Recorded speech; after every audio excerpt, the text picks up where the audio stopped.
અત્યારે બાજરાનું નહીં દળાય બેન, ઘઉંનો ગાળો એટલે 2 કલાક પછી તમારું બાજરાનું દળ દઉં. 60 રૂપિયા છે તમારે. એ તમારો ડબ્બો નથી ભાઈ, આ તમારો ડબ્બો છે. તમારે 70 રૂપિયા થયા બેન. બેન અમુક અહીંયા દાણા વેરાઈ જાય, અમુક ઉડી જાય, અમુક બરી જાય. આમાં તમે 14 કિલો આપ્યો કે 14 કિલોનો 14 કિલો લોટ નો આવે. હવે તો મારે બેન મારી નજર સામે જ દરાવું છે. હા તો વાંધો નહીં, બેજો, મારે શું, અમે કંઈ કાઢી નથી લેતા અહીંયા.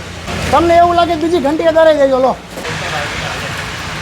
અરે એ વખતે ઘંટી રિપેર કરાવી હતી, ઘંટીમાં ટાંક મરાવી હતી, તો કાંકરી આવી ગઈ છે, હવે નો આવે. ઘડીક વાર ડબ્બો ખુલ્લો રાખજો ગરમે. અરે એ વખતે તમારું દેણું રહ્યું ને બાજરાના ગાડામાં દળી ગયું, તમે ઉતાવળ કરાવતા હતા ને એમાં, બાકી કાળી રોટલી થાય જ નહીં ને.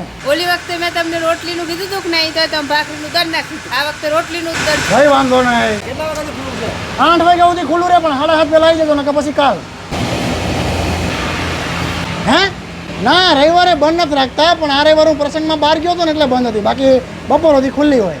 એમ બોલ્યા મેહુલ ભાઈનો છોકરો ભલામણ, લે લઈ જા ડબ્બો.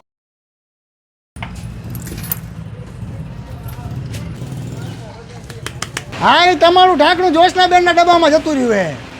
હવે બીજી વાર દડાવા આવે ને એટલે બદલાઈ દઈશ. અરે તમે ટેન્શન હું લેવા લ્યો, તમને નવો ડબ્બો લઈ દઈશ, પછી કંઈ